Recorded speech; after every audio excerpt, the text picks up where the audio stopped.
வணக்கம். திருமண வாழ்க்கையில் நிறைய பேருக்கு பிரச்சனைகள். அதாவது இளம் வயது தம்பதிகளாக இருந்தாலும் ஒரு 40 வயசு, 50 வயசு, 30 வருஷம் வாழ்ந்தவங்க வாழ்க்கையில் கூட பல பிரச்சனைகள் இருக்குது. இதுக்கு என்ன காரணம் நிறைய பேர் கேட்டிருக்காங்க. உங்களுடைய சுய ஜாதகத்தில் 7ஆம் இடத்துல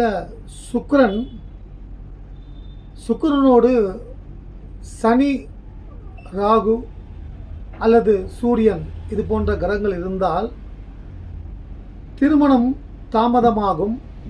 செவ்வாய் இருந்தாலும் திருமணம் தாமதமாகும்.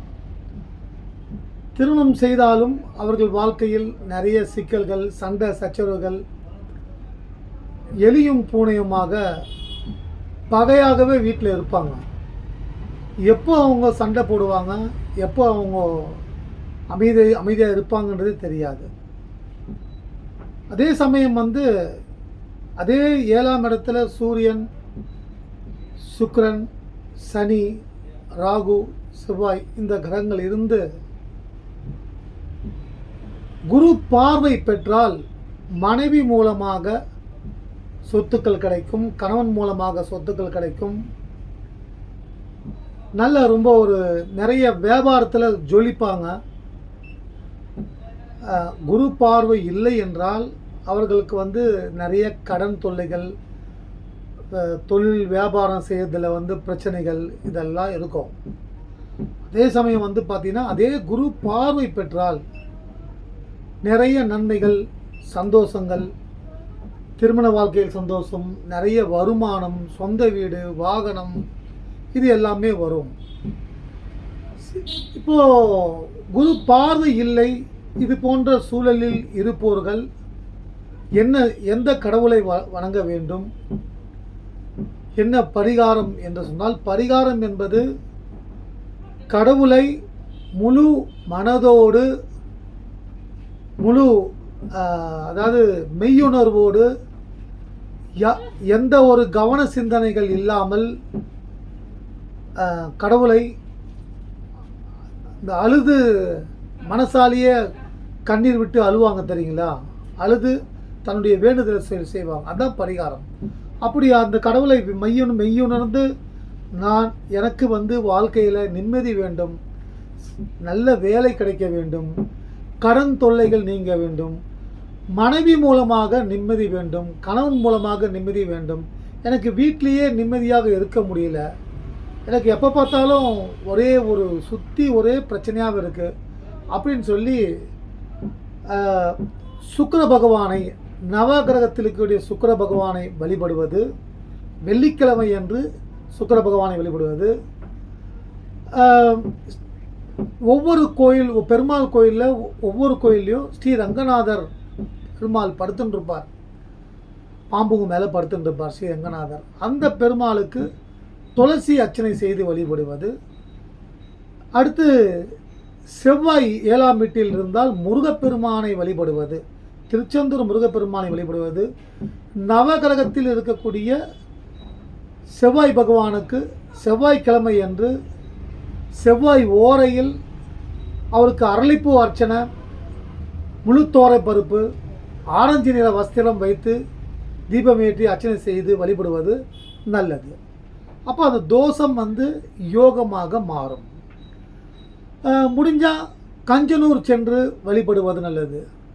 கஞ்சனூர் போயிட்டு அந்த கடவுளை வழிபட்டு பரிகாரம் என்ற அந்த கடவுளை மெய்யுணர்ந்து வணங்கி என் குடும்பம் நிம்மதியாக இருக்க வேண்டும், என் வாரிசுகளுக்கு திருமணம் செய்ய வேண்டும், திருமணம் எனக்கு லேட் ஆகுது, என் மகளுக்கு திருமணம் லேட் ஆகுது, என் மகனுக்கு திருமணம் லேட் ஆகுது, இந்த தோஷ நிவர்த்திகள் நீங்க வேண்டும் அப்படின்னு வேண்டிக்கலாம்.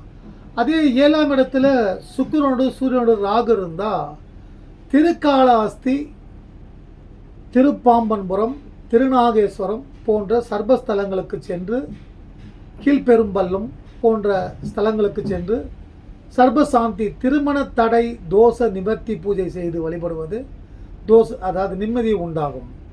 இது எல்லாவற்றுக்கும் மேலாக கணவன் மனைவி அவர்கள் ஒருவரை ஒருவர் புரிந்து கொள்ளுதல், விட்டு கொடுத்தல். எனக்கு ஒரு நண்பர் இருக்கார். அவர் தினம் தினம் என்னை சந்திக்கிறவர். சார், என் மனைவி என்னை குழந்த மாதிரி பார்த்துப்பாங்க சார். எனக்கு பண கஷ்டம்லாம் இருக்குது. இருந்தாலும் நான் யார் கையிலையும் கடன் வாங்கலை, யார்கிட்டையும் கையேந்தலை. என்னுடைய முயற்சியும் உழைப்போடு இருக்கிறாங்க. எல்லா நேரத்துலையும் என் மனைவி என் கூட இருக்காங்க சார். எனக்கு பக்கபலமாக இருக்காங்க சார். என் கணவர் எனக்கு என்னவோ தெரியல, எனக்கு கணவர் மேலே அவ்வளோ பாசம். நான் அவர் எனக்கு எங்கள் கஷ்டம்லாம் கூட தெரியாது. ஒரு தீபாவளி பண்டிகைக்கு இல்லை ஏதாவது ஃபெஸ்டிவலுக்கு எனக்கு ட்ரெஸ் எடுக்கலனாலும் பரவாயில்ல, நாங்கள் 2 பேரும் கோயிலுக்கு போனால் எங்களுக்கு சந்தோஷம் கிடைக்கும், சர்ச்சுக்கு போனால் சந்தோஷம் கிடைக்கும் அப்படின்னு நிறைய பேர் சொல்லுவாங்க. அதுக்கு காரணம் அந்த குரு பார்வை இருக்க வேண்டும். குரு பார்வை கலத்திரக்காரகனை பார்த்தால் அது யோகம் உண்டாகும். திருமணத்துக்கு முன்னாடி ஒருத்தர் கூலிக்கு வேலை செஞ்சேன் சார். அதுக்கப்புறமா கொஞ்சம் வீட்டில் ஒய்ஃபோட நகை, நான் வெளியெல்லாம் கடன் வாங்கி ஒரு சின்ன ஒரு நிறுவனத்தை ஆரம்பித்தேன். இன்றைக்கி நான் பல கோடிகளுக்கு அதிபதி. காரணம் அந்த சுக்கிரன். அதனால் சுக்கிரன் 7ஆம் இடத்தில் சுக்கிரன் அல்லது சூரியன்.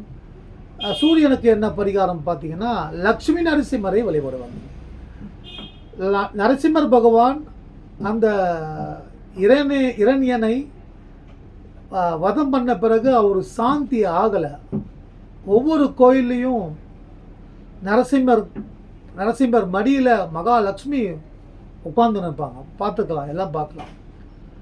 அப்போ ஏன் பார்த்தீங்கன்னா, அந்த லக்ஷ்மி அன்னை அவருடைய கோபத்தை தனிய செய்பவர். அப்போ கணவன் மனைவி வாழ்க்கையில் சிக்கல்கள், கோபங்கள், பிரச்சனைகள் இருந்தால் லக்ஷ்மி நரசிம்மரை, சூரியனுக்கு அதிபதி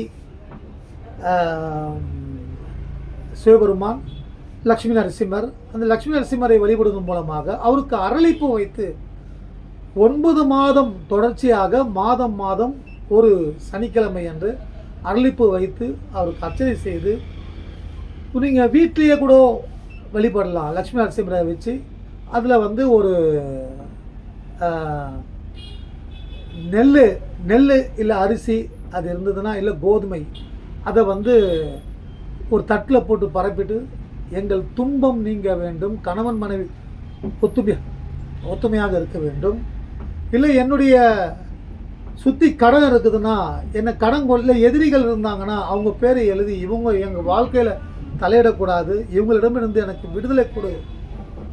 உக்ரம் வீரம் மகாவிஷ்ணும் ஜுவலந்தம் சர்வத்தோமுகம் நரசிம்மம் பீசனம் பத்ரம் மிருத்யும் தம் நமாமெஹம்.